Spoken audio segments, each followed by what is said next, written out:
Assalamualaikum warahmatullahi wabarakatuh. Selamat pagi. Yang terhormat, Ibu Alif Yunita Kartini, MSI, selaku dosen pengampu, serta rekan-rekan sekalian. Perkenalkan, saya Sepdiana Nur Azizah dari Program Studi Statistika Unugiri. Pada kesempatan kali ini akan memaparkan laporan hasil penelitian mengenai pemetaan wilayah berbasis potensi ekonomi di Jawa Timur, analisis Kamin Cluster. Melalui pendekatan machine learning sosiogeografis ini, kita akan melihat bagaimana klasterisasi wilayah berbentuk berdasarkan indikator ekonomi utama.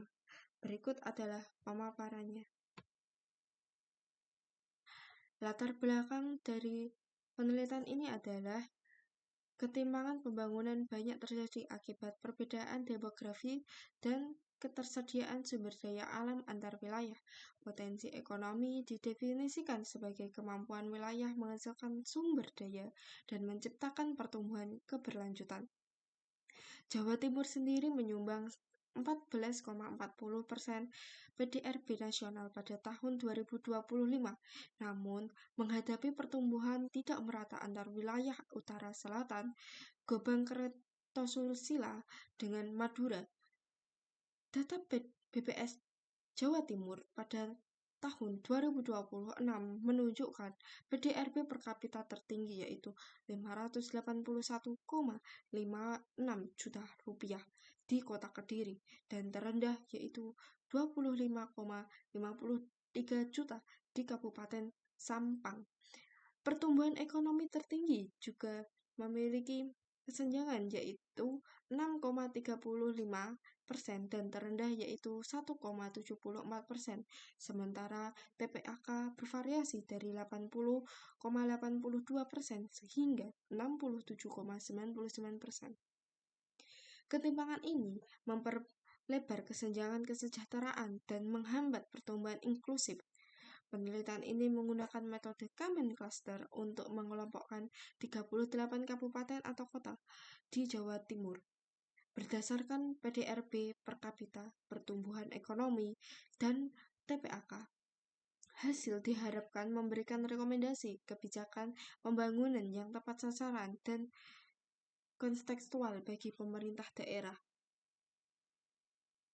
Rumusan masalah yang saya ambil ada dua, yaitu yang pertama, bagaimana karakteristik statistik deskriptif dari ketiga indikator potensi ekonomi, yaitu PDRB per kapita, pertumbuhan ekonomi, dan TPAK pada kabupaten atau kota di Provinsi Jawa Timur. Rumusan masalah yang kedua yaitu bagaimana mengelompokkan kabupaten atau kota di Provinsi Jawa Timur berdasarkan potensi ekonomi yang diukur menggunakan indikator produk domestik regional bruto atau PDRB per kapita, pertumbuhan ekonomi, dan tingkat partisipasi angkatan kerja atau TPAK melalui metode Kamin Cluster. Tujuan dari penelitian ini juga memiliki ada dua tujuan, yaitu tujuan pertama, mendeskripsikan karakteristik statistik dari ketiga indikator potensi ekonomi, yaitu PDRB per kapita, pertumbuhan ekonomi, dan TPAK di seluruh kabupaten atau kota provinsi Jawa Timur. Dan tujuan kedua dari penelitian ini adalah memetakan dan mengelompokkan kabupaten atau kota di Provinsi Jawa Timur berdasarkan potensi ekonomi menggunakan algoritma Kamin Cluster. Landasan teori. Dari landasan teori penelitian ini adalah potensi ekonomi adalah kemampuan wilayah menghasilkan barang atau jasa untuk kemakmuran masyarakat. Analisis cluster mengelompokkan objek berdasarkan kemiripan karakteristik, dan Kamin Cluster Kamin merupakan metode partition clustering yang efisien untuk data besar, meminimalkan jarak Euclidean terhadap centroid. Standarisasi Z-score diperlukan karena perbedaan skala variabel kualitas statistik dievaluasi dengan Silhouette score and Davis-Bullier index.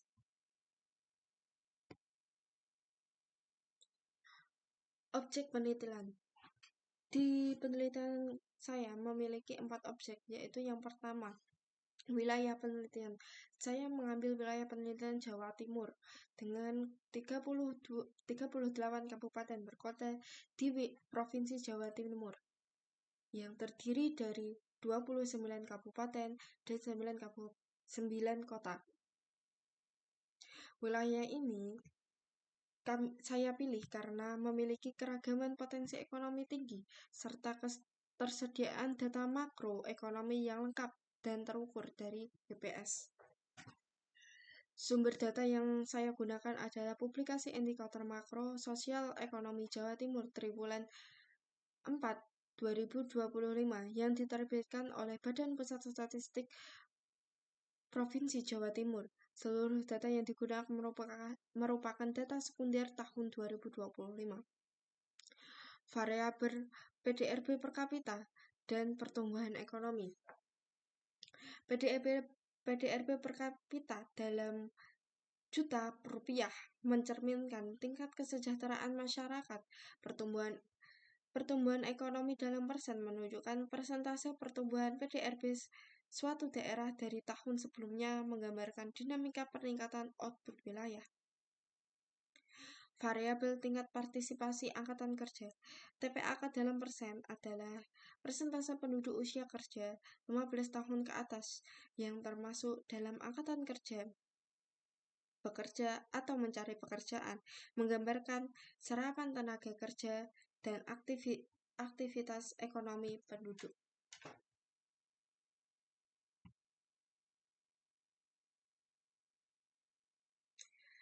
Metode yang saya gunakan yaitu statistik deskriptif. Digunakan untuk mendeskripsikan karakteristik ketiga variabel potensi ekonomi, PDRB per kapita, pertumbuhan ekonomi, dan TPAK. Menghitung standar deviasi, range, minimum, maksimum dari 38 kabupaten atau kota di Jawa Timur. Uji multikoordinat dan standarisasi.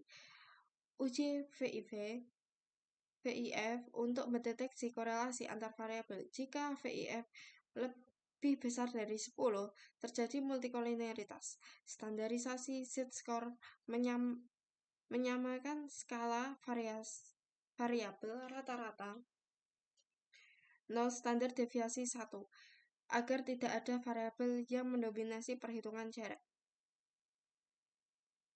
Kamin cluster. Algoritma partition clustering yang mempartisi data di dalam K-cluster. Langkah-langkah yaitu menentukan K, inisialisasi centroid, hitung jarak Euclid, alokasikan ke centroid terdekat, update centroid, iterasi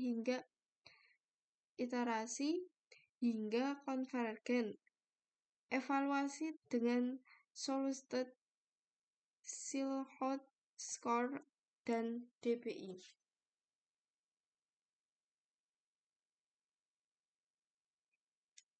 Proses penelitian. Proses penelitian ini ada 4. Yang pertama adalah persiapan data, yaitu menyiapkan data atau menginput 38 kabupaten atau kota di Jawa Timur dengan 3 variabel. Lakukan analitik deskriptif, yaitu min, max, range, standar deviasi, dan uji multikoordinat VIF. Lalu standarisasi dan penentuan K. Input 38 kabupaten atau kota di Jawa Timur dengan 3 variabel. Lalu dilakukan standarisasi dan menentukan nilai K. Penerapan K-Means. Inisialisasi keyword dihitung jarak Euclid, alokasikan ke keyword terdekat, update keyword, ulangi hingga konvergen. Bentuk K3 cluster. Evaluasi dan interpretasi. Evaluasi kualitas dengan Solstead score dan DBI, visualisasi plot, dan peta sabaran, interpretasi profil karakteristik setiap klaster.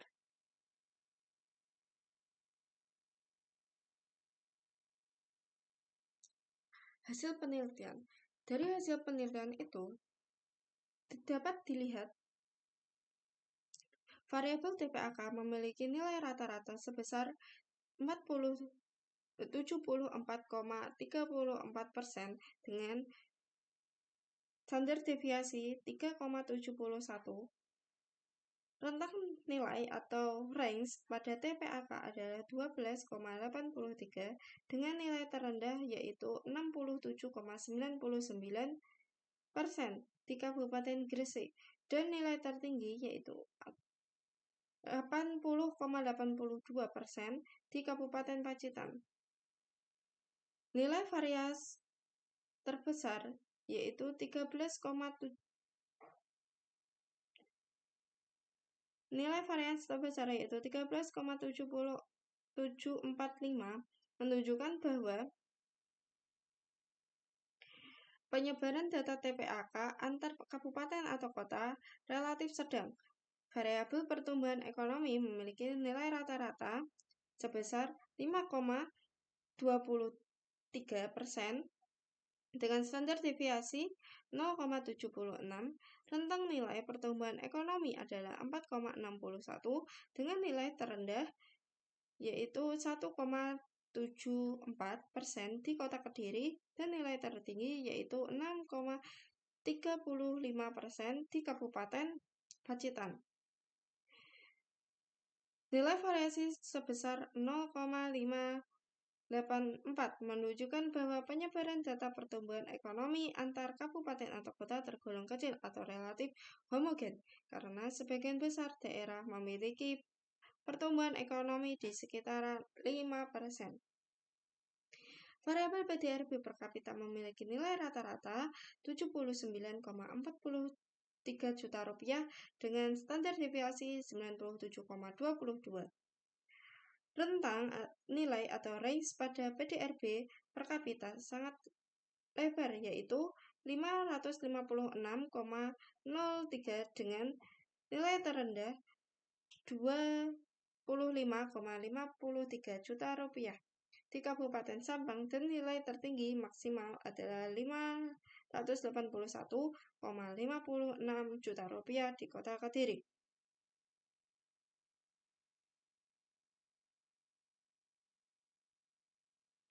Dari hasil uji multikolineritas, kedua variabel independen TPAK dan pertumbuhan ekonomi memiliki nilai toleransi sebesar 0,992 yang jauh di atas maksimum yaitu 0,10. Sementara itu, nilai VIF untuk kedua variabel adalah 1,0008,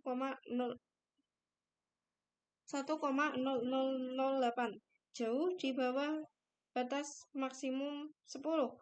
Hal ini menunjukkan bahwa tidak terjadi multikorelasitas antara variabel TPAK dan pertumbuhan ekonomi. Dengan demikian, tidak diperlukan reduksi dimensi menggunakan Principal Compliance Analysis atau PCA. Dan ketiga variabel tersebut dapat langsung digunakan dalam proses analisis klaster.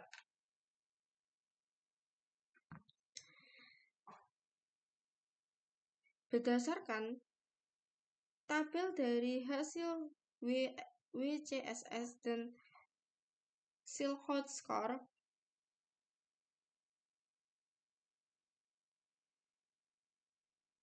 nilai Silhouette Score tertinggi diperoleh pada K sama dengan 2, yaitu 0,71. Diikuti oleh K sama dengan 10 dan K sama dengan 3, yaitu 0,36. Dan terendah adalah K sama dengan 4, 0,31. Semakin tinggi nilai Silhouette Score atau mendekati 1, semakin baik kualitas klaster yang terbentuk. Dilihat juga dari grafik Elo plot dan Silhouette score bahwa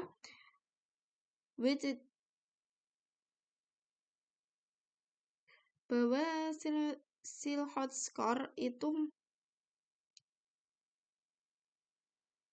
yang mendekati adalah 2, 3, dan 5 yang memiliki nilai mendekati 1. Sedangkan yang memiliki jarak yang berbeda jauh atau perbedaan antara penurunan antara K2 dan K3 itu sangatlah jauh, berbeda dengan K4 ke K5, yaitu semakin dekat jaraknya atau semakin pendek penurunannya, yaitu maka dari itu saya mengambil K sama dengan 3 karena di K sama dengan 3 itu memenuhi atau sudah cukup karena Silhouette score itu mendekati 1 dan perbedaan jarak K2 ke K3 itu sangatlah jauh.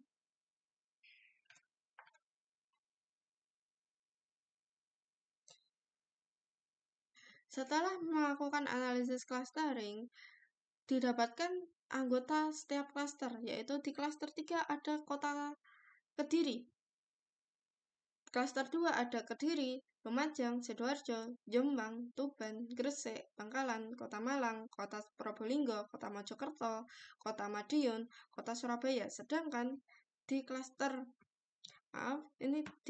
1 ada Pacitan, Ponorogo, Trenggalek, Tulungagung, Blitar, Malang, Jember, Banyuwangi, Bondowoso, Situbondo, Probolinggo, Pasuruan, Mojokerto, Nganjuk, Madiun, Magetan, Ngawi, Bojonegoro, Lamongan, Sampang, Pamekasan, Sumenep, Kota Blitar, Kota Pasuruan, dan Kota Batu.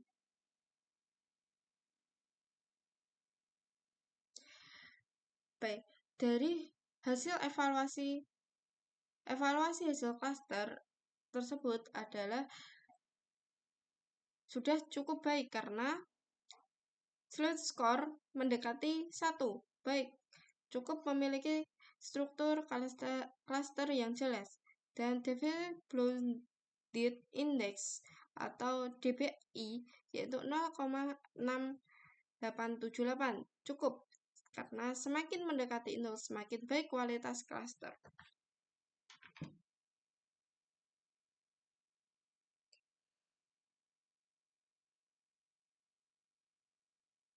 Berdasarkan hasil analisis, kesimpulan penelitiannya adalah pertama, karakteristik statistik menunjukkan ketimpangan sangat besar lebar pada TPDFD per kapita dibandingkan TPAK dan pertumbuhan ekonomi yang relatif homogen. Kedua, algoritma Kamen cluster dengan K3 menghasilkan 3 cluster, yaitu cluster 1 dengan 25 wilayah.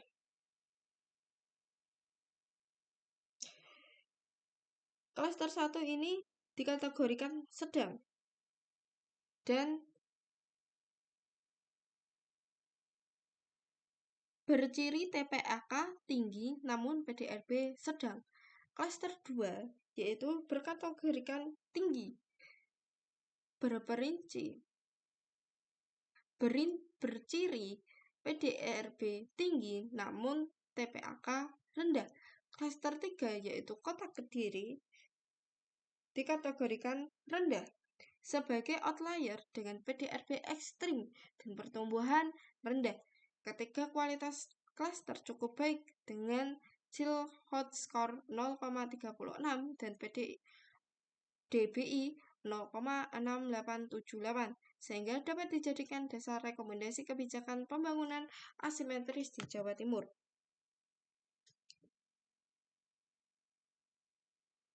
Saran bagi pemerintah daerah, pemerintah Provinsi Jawa Timur sebaiknya menyusun kebijakan pembangunan yang bersifat asimetris dan konseptual sesuai karakteristik masing-masing klaster.